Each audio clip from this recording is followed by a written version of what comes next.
하나님 말씀은 디모데후서 1장 1절에서 8절까지입니다. 디모데후서 1장 1절에서 8절까지입니다.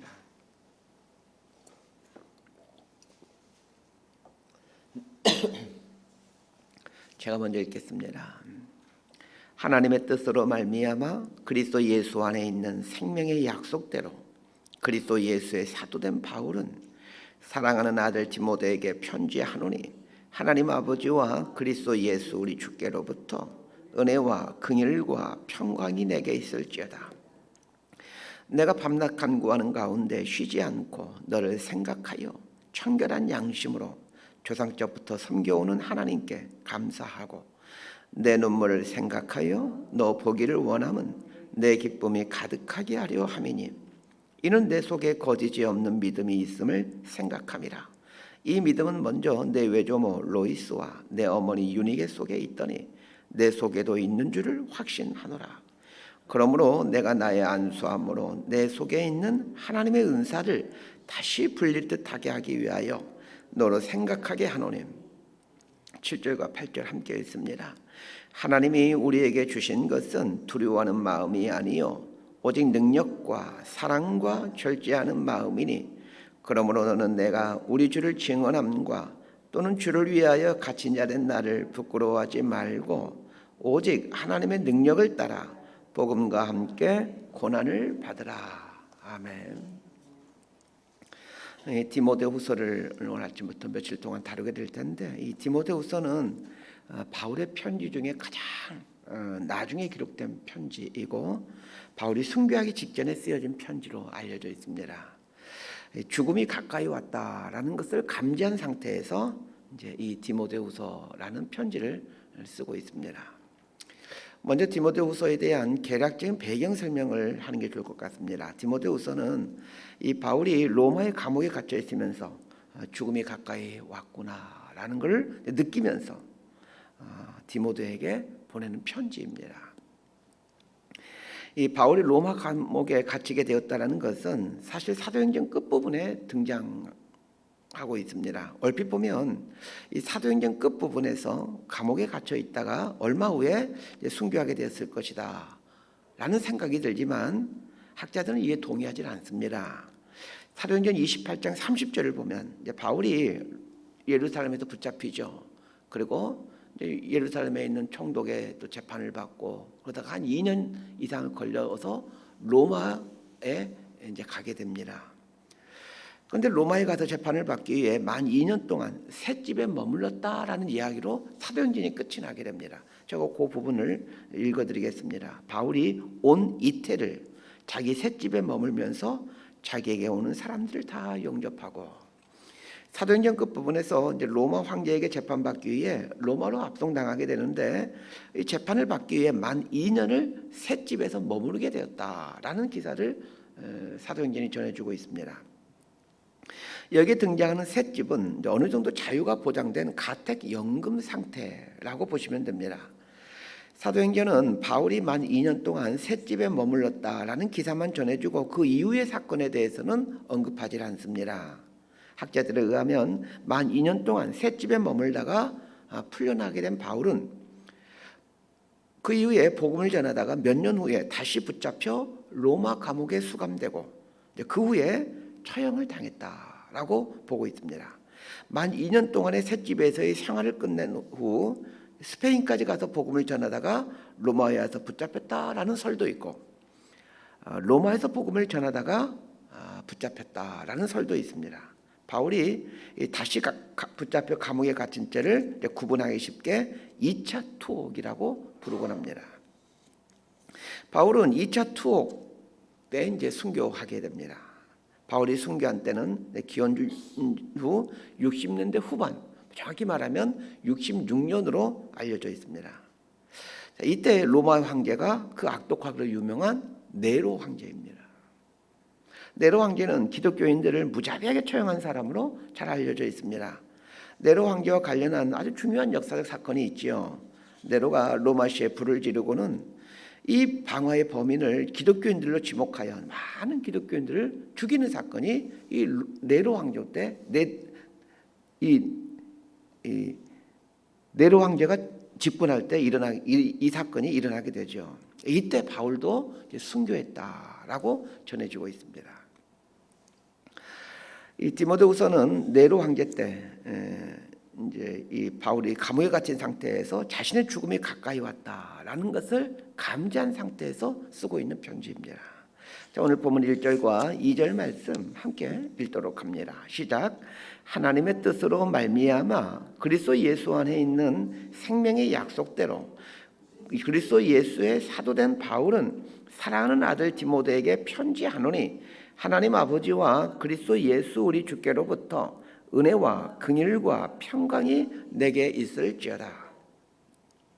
자, 위에서 설명드렸듯이 디모데후서는 바울이 자신의 죽음이 가까이 왔다라는 것을 직감한 상황에서 쓴 편지다라고 말씀드렸습니다. 바울의 나이가 많아 죽음에 가까이 오기도 했겠지만 지금 바울이 로마에서 2차 투옥 상태인데 이 상황은 네로 황제가 기독교인들을 잡아 죽이기 위해 기독교인들을 잡아 가둔 그런 상황입니다. 그리고는 기독교인들을 여러 가지 방법을 사용하여 죽이고 있는 상황입니다. 그러기에 당장 내일 아침에 죽임을 당해도 전혀 이상하지 않을 상황에서 이 바울은 디모데에게 편지를 씁니다. 죽음이 가까이 왔다라는 것을 인식해 가고 있는 상황에서 마지막으로 편지를 쓰게 된다면 여러분은 누구에게 편지를 쓰시겠습니까? 바울은 죽음이 가까이 왔을 때 디모데에게 편지를 씁니다. 그만큼 디모데는 바울의 인생에서 가장 소중한 사람이었습니다. 2절을 보면 바울이 디모데를 향해 사랑하는 아들 디모데 이렇게 표현하고 있습니다. 평상시 같으면 이 사랑하는 아들 디모데라는 이런 말이 성경에 나와도 그렇게 큰 여운을 주지 못했을 텐데 죽음이 임박한 상황에서 쓴 마지막 편지에서 사랑하는 아들 디모데라는 이 표현이 제 마음의 발걸음을 이 구절에 딱 붙들어 놓았습니다. 계속 이제 앞으로 그 진도를 나가야 되는데 2절에 나오는 사랑하는 아들 디모데라는 구절 앞에서 이 다음 구절로 진도가 나아가지 않습니다. 그래서 바울에게 있어서 디모데는 도대체 어떤 사람이었을까? 그리고 디모데에게 있어서 바울은 또 어떤 사람이었을까를 사랑하는 아들 디모데라는 구절 앞에서 생각해 보았습니다. 바울이 디모데를 처음 만난 때는 1차 선교 여행 때입니다. 바울의 1차 선교 여행 시기는 연도로 따지면 기원 후 한 50년경으로 보고 있습니다. 바울이 순교를 할 때가 66년경이니 바울과 디모데는 16년을 알고 지내온 사이입니다. 바울의 1차 선교 여행지는 지금의 터키 지역인데 바울이 디모데를 처음 만난 곳은 이 루스드라라는 곳입니다. 사도행전 16장 1절을 제가 읽어드릴게요. 바울이 더베와 루스드라에도 이름에 거기 디모데라는 제자가 있으니 그 어머니는 믿는 유대 여자요 아버지는 헬라인이라. 자, 디모데가 살고 있던 곳이 루스드라라는 곳입니다. 바울이 1차 선교 여행 때 바울이 루스드라는 곳에서 디모데를 처음 만나. 디모데의 어머니 그리고 외할머니 그리고 디모데에게 복음을 전하죠. 그래서 그 가정이 예수님을 영접하게 됩니다. 오늘 본문에 보면 바울이 디모데를 가리켜 사랑하는 아들 디모데라고 표현하고 있는데 이 아들이라는 표현에서 알 수 있듯이 디모데는 바울과 나이 차이가 상당히 납니다. 디모데가 바울을 처음 만날 때 디모데의 나이는 10대 중반에서 후반으로 보고 있습니다. 지금 우리나라로 생각하면 중고등학생 정도라고 보시면 됩니다. 바울이 1차 선교 여행을 하면서 루스드라라는 지역에서 디모데네 가정에 복음을 전하고 디모데네 가정이 예수님을 영접합니다. 그리고 이때부터 바울은 디모데를 자신의 아들처럼 생각하게 됩니다. 1차 선교 여행 후 이제 바울은 이제 예루살렘으로 돌아와 예루살렘 교회 선교 복을 한 후 잠시 쉰 후에 2차 선교 여행을 하게 되는데 그 2차 선교 여행은 1차 선교 여행에서 개척한 교회들을 돌보는 그 루트로 2차 선교 여행지를 계획하게 됩니다. 2차 선교 여행을 하면서 바울은 그 1차 선교 여행 때 디모데를 만났던 그 디모데 고향인 루스드라를 찾아가죠. 이때부터 디모데는 이제 바울과 함께 2차 선교 여행의 동역자가 되어서 바울과 함께 이제 선교 여행을 하게 되고 3차 여행도 바울과 함께 하게 됩니다. 자, 이렇게 바울과 함께 2차, 3차 여행을 하면서 아시아와 유럽 지역에 많은 교회를 개척합니다. 바울이 3차 선교 여행을 마친 후 이제 그때 디모데에게 3차 선교 여행 때 개척하였던 에베소 교회를 그에게 맡깁니다. 아마 이때 디모데의 나이가 20대 중반 정도 되었을 것입니다. 그래서 디모데 전서를 보게 되면 그 에베소에서 담임 목회하는 디모데에게 조언을 해주면서 디모데야, 네 연소함을 업신여기지 못하도록 말과 행실과 사랑과 믿음과 정절에서 본이 되어라 라는 권면을 해줍니다. 디모데가 어린 나이에 에베소 교회 담임 목회자가 되었다는 것을 금방 알게 됩니다. 바울이 왜 디모데를 복음 안에서 낳은 영적인 아들로 여기고 그를 깊이 사랑했을까를 생각해 봅니다. 자, 디모데의 고향이 어디라고 했습니까? 루스드라라고 했습니다. 바울이 1차 선교행을 하며 루스드라에 가서 복음을 전하는데 루스드라에서 아주 큰 사건이 발생합니다. 사도행전 14장 8절부터 23절까지가 1차 선교 여행 때 루스드라에서 바울의 사역을 기록하고 있는데 거기에 보면 바울이 루스드라 사람들에게 돌을 맞아 죽음 직전에 이르게 됩니다. 사도행전을 보면 바울이 돌에 맞아 죽은 줄 알고 이 루스드라 사람들이 성 밖에 갖다 버립니다. 사람들이 죽었다라고 판단할 상황이라면 바울의 몸이 지금 어떤 상태인지 짐작할 수 있을 겁니다. 자, 돌에 맞아가지고 바울이 죽었구나 라고 모든 사람들이 인식할 하고는 바울을 갖다 버립니다. 그러면 지금 바울의 몸이 만신창이 상태라는 것을 금방 알 수 있죠. 디모데는 루스드라에서 바울이 돌에 맞아 죽는 것을 지켜보았습니다. 그 어린 나이에 바울이라는 사람이 자기 도시에 와서 돌에 맞아 죽는 것을 지켜보았습니다. 디모데는 예수를 믿으면 저렇게 되구나 라는 것을 똑똑히 지켜보았지만 그 어린 나이에 예수를 믿겠다라고 결단합니다. 10대 중반의 소년이 예수 믿으면 돌에 맞아 죽는다는 것을 직접 목격했으면서도 예수를 믿습니다. 그런데 단순히 예수를 믿는 차원이 아니었습니다. 디모데가 바울의 1차 선교 여행 때 예수를 믿고 이제 2차 선교 여행 때부터 바울과 함께 다니며 복음을 전하게 되는데 2차 선교 여행을 시작하려고 할 때 디모데에 대해 성경이 이렇게 말해주고 있습니다. 사도행전 16장 2절을 제가 읽어드릴게요. 디모데는 루스드라와 이고니온에 있는 형제들에게 칭찬받는 자니에요. 위에서 디모데의 나이가 몇 살이라고 말씀드렸습니까? 10대 중반이라고 말씀드렸습니다. 그런데 어린 디모데가 얼마나 신실했던지 디모데가 살고 있는 루스드라 지방에서는 물론이거니와 루스드라에서 31km나 떨어진 이고니온 지역까지 이 디모데의 신실함이 소문이 났다는 것입니다. 루스드라에서 31km 떨어진 이고니온에 있는 교회 성도들까지 디모데를 칭찬하고 있다면 디모데가 어떻게 신앙생활을 하고 있었는지 짐작할 수 있을 겁니다. 오늘 본문 2절에 나오는 사랑하는 아들 디모데라는 말을 이제 다시 한번 생각해 봅시다.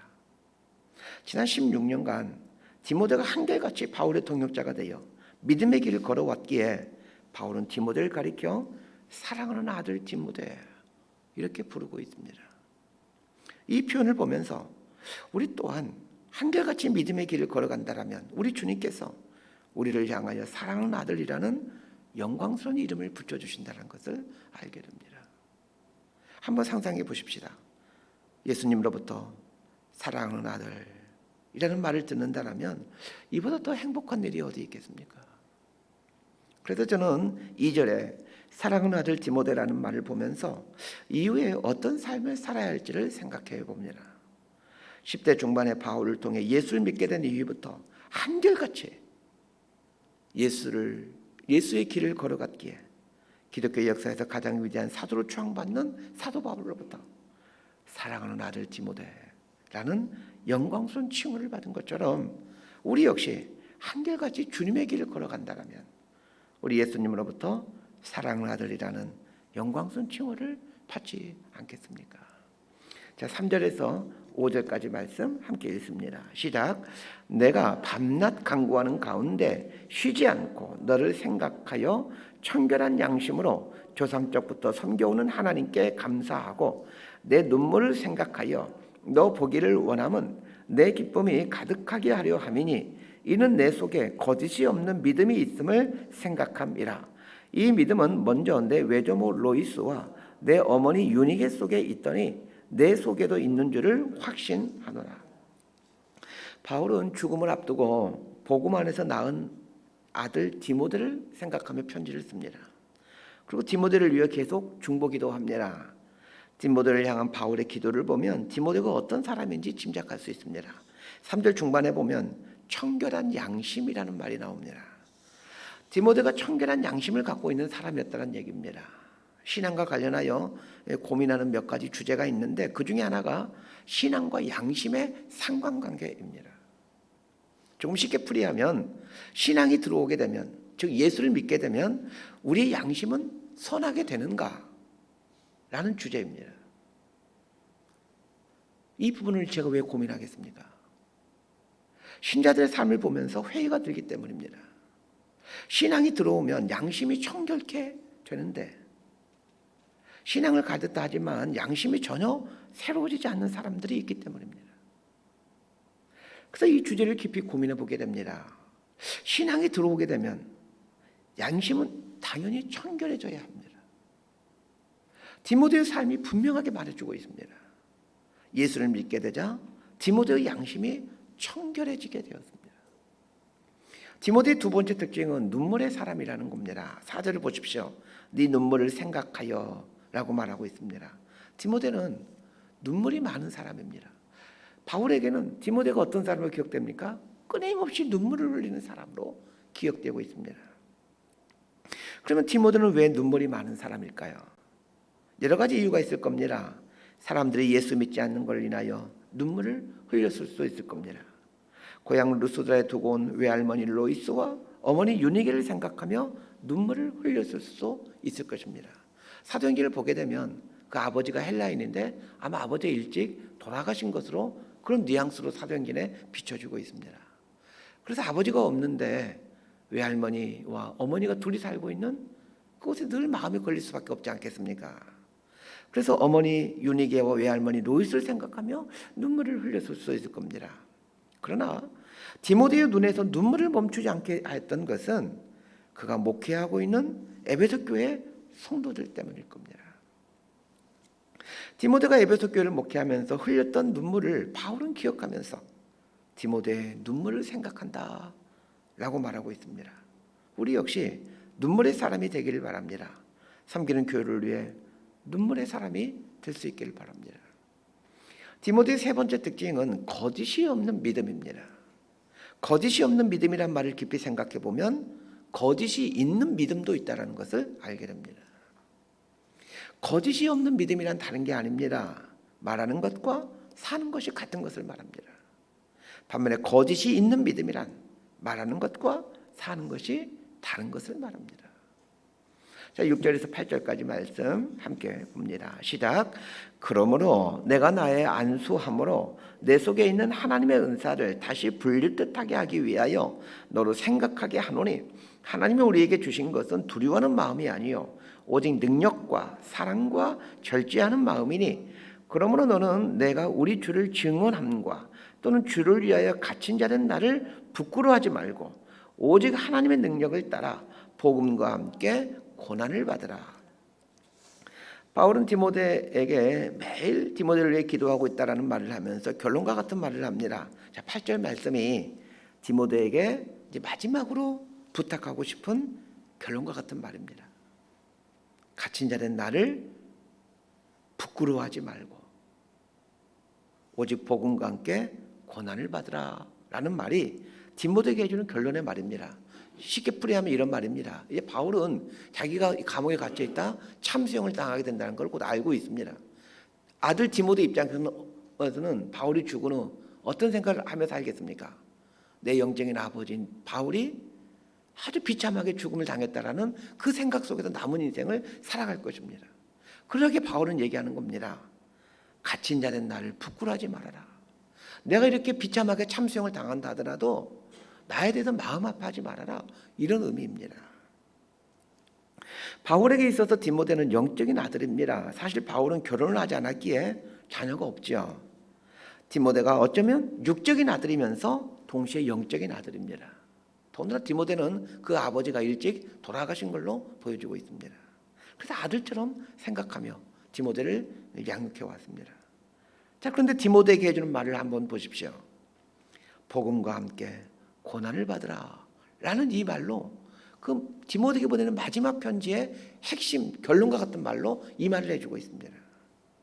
이 세상에 어느 부모가 자식이 고난받는 것을 좋아하겠습니까? 그런데 바울은 자기의 그 아들과 같은 디모데에게 복음과 함께 고난을 받으라라는 말로 이 땅에서의 마지막 또 인사로 마지막 말로 이 말을 해주고 있습니다. 바울은 왜 아들인 디모데에게 복음과 함께 고난을 받으라 라는 이 유언과 같은 인생 마지막 말의 결론으로 이 말을 해주는 것일까요? 복음과 함께 고난을 받음이 복임을 알고 있기 때문입니다. 그러면 복음과 함께 고난을 받는 삶이 왜 복이 되는 것일까요? 첫 번째 이유는 고난이 없이는 영광이 없기 때문입니다. 기독교는 고난 없는 영광을 말하지 않습니다. 십자가 없는 부활은 없습니다. 마찬가지입니다. 고난 없는 영광은 없습니다. 바울은 디모데가 영광에 이르기를 원하고 있습니다. 그런데 영광에 이르는 길이 고난입니다. 그래서 고난을 받으라고 얘기하는 겁니다. 두 번째 이유는 고난을 통해 예수님을 닮아가기 때문입니다. 갈라디아서 6장 17절에서 바울은 이런 고백을 합니다. 내가 내 몸에 예수의 흔적을 지니고 있다. 예수의 흔적이란 고난의 흔적입니다. 복음과 함께 고난을 받으면서 우리는 예수를 닮아가는 겁니다. 예수 닮기를 원합니다. 찬양한다고 예수를 닮아가는 것이 아닙니다. 예수 닮게 하옵소서 기도한다고 예수를 닮아가는 것이 아닙니다. 고난을 받으면서 예수님을 닮아갑니다. 구원을 이해하기 쉽게 풀이하자면 하나님 형상으로의 회복입니다. 하나님 형상의 회복과 같은 말이 예수님 닮아가는 것입니다. 하나님 형상을 회복하면 예수님을 닮은 모습이 됩니다. 그런데 어떻게 해야 예수를 닮아간다고요? 복음과 함께 고난을 받으면서 예수님을 닮아가게 됩니다. 바울은 복음과 함께 고난을 받아가면서 자신의 삶이 예수님을 닮아가고 있었다는 것을 자신의 삶으로 경험해 왔습니다. 그리고는 예수님을 닮아가는 삶이 인생의 가장 큰 행복임을, 이것이 하나님의 구원받은 백성의 삶의 목표임을 알게 된 겁니다. 그래서 영적인 아들인 디모데에게 복음과 함께 고난을 받으라 라고 인생 마지막 말로 이 말을 해주는 것입니다. 말씀 정리합니다. 바울이 죽음을 앞두고 디모데에게 편지를 보내며 디모데를 부를 때 사랑하는 아들 디모데 이렇게 부릅니다. 우리의 인생도 우리 주님으로부터 사랑하는 아들이라는 영광스러운 칭호를 받을 수 있게 되기를 바랍니다. 또 한 가지 기억할 것은 고난이 없는 영광은 없다라는 것입니다. 십자가 없는 부활은 없습니다. 복음과 함께 고난받는 삶을 두려워하지 않게 되기를 바랍니다. 고난 없는 영광을 구하는 그 얄팍한 신앙생활을 중단하시길 바랍니다. 디모데후서를 잘 보십시오. 죽음을 얼마 남겨놓지 않는 바울의 모습에서 어떤 두려움이나 어떤 후회를 발견할 수 있습니까? 사랑하는 아들 디모데와 멀리 떨어져 있지만 깊은 영적인 교제를 하며 복음과 함께 고난을 받으라라는 이 권면을 하고 있는 이 바울의 담대함을 보십시오. 죽음 앞에서도 전혀 요동치 않고 있는 이 바울의 담대함을 보십시오. 우리의 인생도 이런 멋진 인생이 되었으면 합니다. 기도하겠습니다. 하나님, 디모데가 사도 바울로부터 사랑하는 아들 디모데라는 영광스러운 호칭을 받았듯이 우리 인생이 우리 주님으로부터 사랑하는 아들, 사랑하는 딸이라는 영광스러운 호칭을 받았으면 좋겠습니다. 청결한 신앙 양심을 갖고 살게 하시고 눈물의 사람이 되어 맡겨진 교회와 성도들 사랑하며 거짓없는 믿음을 갖고 하나님 앞에서 살아가는 저희가 되게 하여 주옵소서. 예수님 이름으로 기도드리옵나이다. 아멘. 기도